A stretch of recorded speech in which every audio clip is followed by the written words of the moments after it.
കേന്ദ്ര ആയുഷ് മന്ത്രാലയത്തിന്റെ കീഴിലുള്ള ദേശീയ ഹോമിയോപ്പതി മാനസികാരോഗ്യ ഗവേഷണ സ്ഥാപനം 50 വർഷം പിന്നിടുകയാണ്. മൂന്നാം മോദി സർക്കാരിന്റെ 100 ദിനങ്ങൾ പിന്നിടുമ്പോൾ പൊതുജനങ്ങളുടെ മാനസികാരോഗ്യത്തിനും ഹോമിയോപ്പതിയുടെ വികസനത്തിനും വേണ്ടി നിരവധി സംരംഭങ്ങളാണ് ഈ ഗവേഷണ സ്ഥാപനം യാഥാർത്ഥ്യമാക്കിയിരിക്കുന്നത്.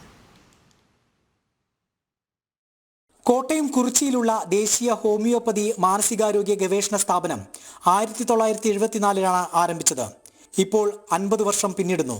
കേന്ദ്ര ആയുഷ് മന്ത്രാലയത്തിന്റെ central council for research in homoeopathic കീഴിലാണ് സ്ഥാപനത്തിന്റെ പ്രവർത്തനം. ഉയർന്ന നിലവാരമുള്ള ഗവേഷണം, അക്കാദമിക് പ്രവർത്തനങ്ങൾ, രോഗീ പരിചരണ സേവനങ്ങൾ എന്നിവയാണ് പ്രധാന സേവനങ്ങൾ. മൂന്നാം മോദി സർക്കാരിന്റെ 100 ദിനങ്ങൾ പിന്നിടുമ്പോൾ പൊതുജനങ്ങളുടെ മാനസികാരോഗ്യത്തിനും ഹോമിയോപ്പതിയുടെ വികസനത്തിനും വേണ്ടി നിരവധി സംരംഭങ്ങളാണ് ഈ ഗവേഷണ സ്ഥാപനം യാഥാർത്ഥ്യമാക്കിയിരിക്കുന്നത്. കാരണം ഈ ഇൻസ്റ്റിറ്റ്യൂട്ട് എന്ന് പറയുന്നത് പൊതുവായിട്ട് റിസർച്ചിന് വേണ്ടി മാത്രമുള്ളതാണ്. അതുകൊണ്ട് തന്നെ നമ്മൾ 10 റിസർച്ച് പ്രോഗ്രാം ഈ കാലയളവിൽ നമ്മൾ 100 ദിവസത്തിനകത്ത് ഇവിടെ സ്റ്റാർട്ട് ചെയ്യുകയുണ്ടായി. ഇതിൽ പ്രധാനപ്പെട്ട ചില ടോപ്പിക്കുകൾ എന്ന് പറയുന്നത്, ഒന്ന് ആൽക്കഹോളിസം, അതായത് നമ്മളെ മദ്യപാന ആസക്തിക്ക് വേണ്ടിയിട്ടുള്ള, അവരിൽ അഡിക്റ്റഡ് ആയിട്ടുള്ളവർക്ക് വേണ്ടിയിട്ടുള്ള ഒരു സ്പെഷ്യൽ റിസർച്ച് പ്രോഗ്രാം നമ്മൾ സ്റ്റാർട്ട് ചെയ്തിട്ടുണ്ട്.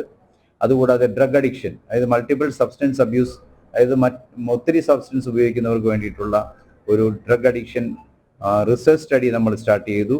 വിളർച്ച, വിറ്റാമിൻ ഡിയുടെ കുറവ് എന്നിവ പരിഹരിക്കുന്നതിനായി 5 മേഖലകളിൽ 1 വർഷം നീണ്ടു നിൽക്കുന്ന സൗജന്യ മെഡിക്കൽ ക്യാമ്പ് ഉൾപ്പെടുന്ന SCSP പദ്ധതി ആരംഭിച്ചു. ദേശീയ പോഷൺ മാ, സ്വച്ഛതാ ക്യാമ്പയിൻ, പെരിഫറൽ ക്യാമ്പുകൾ തുടങ്ങി ഗവേഷണ പരിപാടികളും അവയുടെ പ്രസിദ്ധീകരണങ്ങളും പരിശീലനങ്ങളും സംഘടിപ്പിച്ചു.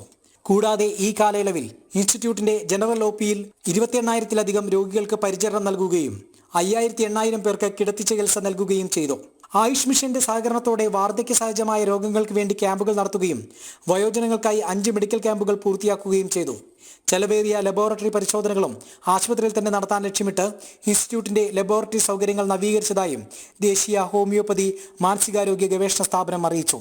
ജനം, കോട്ടയം.